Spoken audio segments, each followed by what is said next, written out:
Since the 1980s, parts of the ocean have been burning constantly. I'm speaking about coral reefs around the world and the symbolic flames that have turned these living ecosystems into ash. Today, I'm going to be speaking on why coral reefs are important and the ultimate significance it has on each of us individually, whether we're living on the coast or whether we're not. As a scuba diving enthusiast and lover of all things involving the ocean, my goal after this speech is to teach you all ways on protecting coral reefs, their significance, and what actions we need to take in order to protect these living ecosystems. Coral reefs throughout the world are being affected and dying off. According to Global Citizen magazines, 5 of the most affected reefs around the world have been the archipelago nation of Seychelles, Kingman Reef in Hawaii, the Great Barrier Reef of Australia, the Caribbean coral reefs, Southeast Asia coral reefs as well. These different reefs have been impacted by things like bleaching, foreign algae from ships, and plastic and waste products from trash, and that also come from sunscreens. Some of these reefs have died off of up to 90%, and some scientists say that at the current rate of their deterioration, aren't expected to live up until the year 2050. Now that I've talked about the decline in coral reefs, I will talk about their significance and the roles that they play in our daily lives. Coral reefs play a much larger role than just housing fish. These reefs play a huge significance in our lives as well as the world's ecosystem and in the entire world's economy. Data from the Office for Coastal Management teaches that reefs have a $3.4 billion value in the US alone, economic for food and tourism. 500 million people rely on coral reefs for food, income, and for coastal protection from waves. Coral reefs also save an annual average of $94 million from flood damage per year. The Office of Coastal Management in the US also teaches that about 25% of marine species are found in, on, or near coral reefs. This rivals biodiversity of tropical rainforests. Next I will talk about what should be done to protect the reefs. Individuals and corporations each have a responsibility in protecting coral reefs. Reducing plastic waste and harmful chemicals are some of the leading causes that have been killing coral reefs. Chemicals make their way into the ocean through runoff, which results into bleaching and also killing of essential algae. These are needed to support daily life on coral reefs.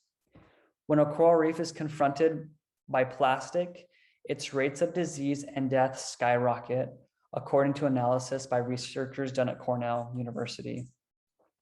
This is because plastic can suffocate, puncture coral reefs, and even block sunlight and nutrients from reaching them themselves. This is also being compounded with overfishing in these same regions where this is happening.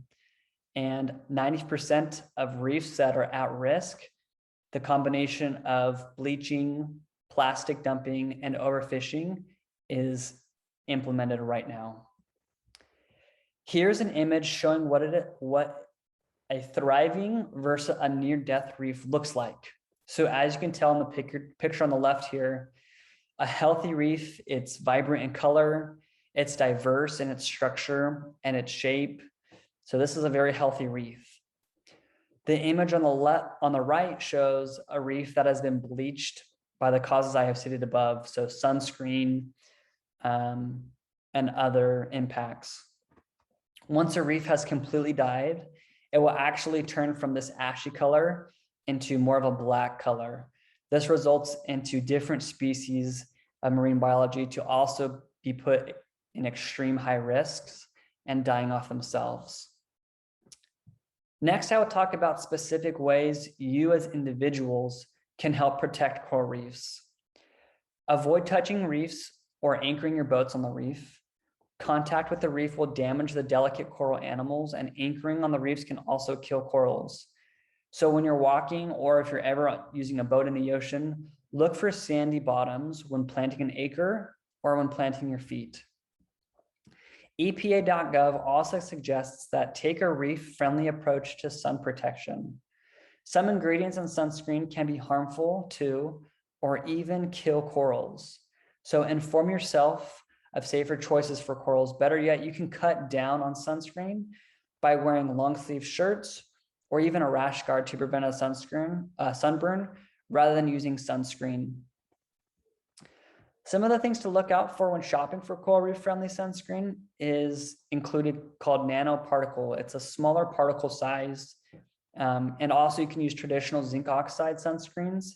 These are both safe and effective and considered safe for coral reefs. And really the only difference is the cosmetic feel on your skin between these different types of sunscreens. So you're pretty much good to go with just a mineral-based option. You can also recycle and dispose of trash properly. You can also minimize the use of fertilizers.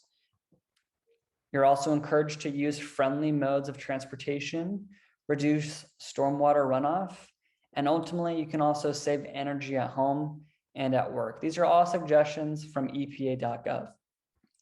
These small changes can be implemented into everyone's daily lives and collectively make a huge impact. So in closing, remember that coral reefs are a huge landmark for our ecosystems.